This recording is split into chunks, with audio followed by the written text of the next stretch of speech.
지금 들려오는 이 노래를 아시나요? 우리나라에선 연가라고 불리는 노래입니다. 이 노래는 사실 뉴질랜드의 원주민인 마오리족의 푸에카레카레 아나라는 민요입니다. 6.25 전쟁 당시 우리나라에 전파되었다고 합니다. 이름은 한 번쯤 들어봤을 마오리족, 어떤 특별한 문화가 있을까요?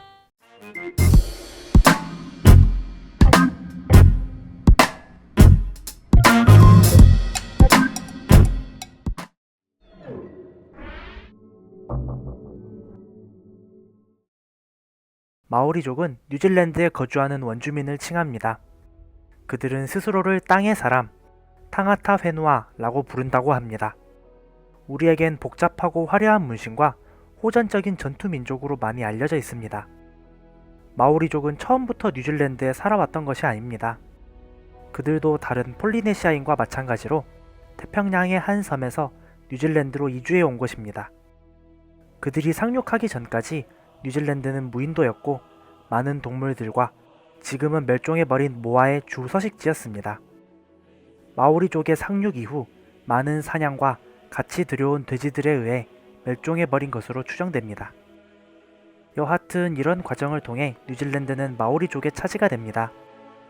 마오리족을 움직이고 집단을 유지하는 중요한 요소로 마나라는 개념이 있습니다.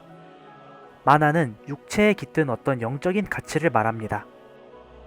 모든 사람들은 각기 다른 만화를 가지고 태어나고 더 뛰어난 만화를 가지려고 노력했습니다.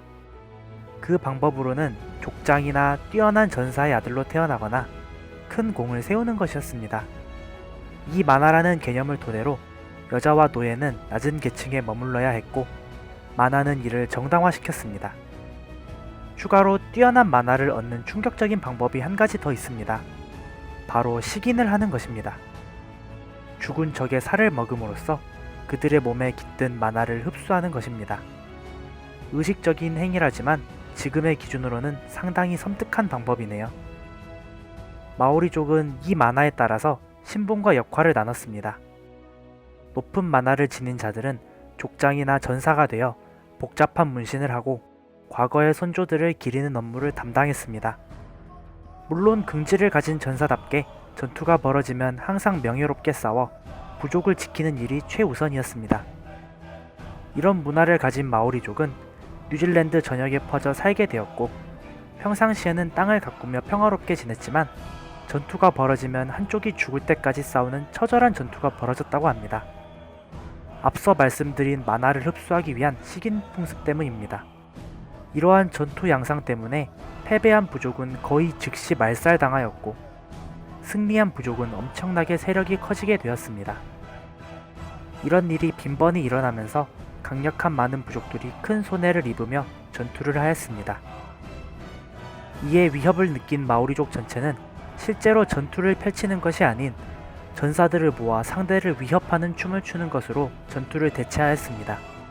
그것이 바로 유명한 전투춤인 하카입니다. 발을 구르며 상대를 위협하는 춤을 춰 누구의 세력이 더 강한지 보여주는 춤입니다. 물론 하카로 해결이 안 된다면 전쟁이 벌어졌습니다. 하카는 아직까지도 내려와 마오리족 출신의 군인이나 미식축구팀이 하카를 추는 모습을 쉽게 볼 수 있습니다.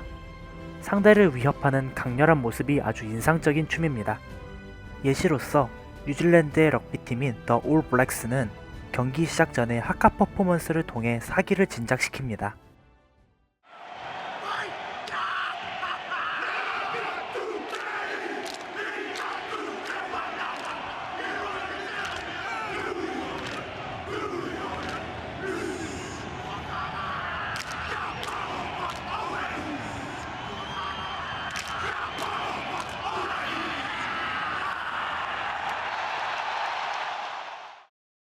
마오리족 출신의 군인들은 1차 세계대전 당시에도 참전하여 총알이 난무하는 와중에서도 하카를 추는 용맹함을 보여주어 상대방에게 공포를 선사했다고 합니다. 또한 6.25 전쟁에도 참전하였고 그 용맹함을 바탕으로 많은 도움을 주었습니다.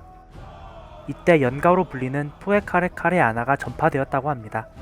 이처럼 강렬한 전투민족인 마오리족에게도 유럽 세력의 침략이 벌어집니다. 하지만 다른 나라와는 조금은 다르고 시기도 늦습니다.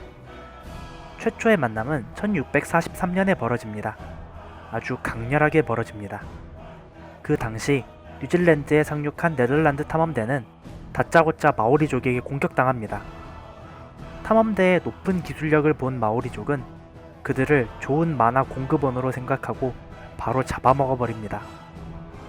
이에 제대로 겁먹은 탐험대는 즉시 도망쳐 나오고 마오리족은 오랜 시간 동안 외세의 침략에서 자유로워집니다. 이후 결국 18, 19세기에 유럽 세력이 꾸준히 접근하기 시작했으며 마오리족 또한 새로운 문화를 받아들이기 시작합니다. 다만 다른 원주민과 다른 점은 머스킷총이 보급된 마오리족이 총이 없는 마오리족을 마구 약탈하고 죽이기 시작했습니다. 심지어 채텀 제도라는 다른 섬에 쳐들어가 그 원주민들을 싹 다 잡아먹어 멸망시키기까지 했다고 합니다.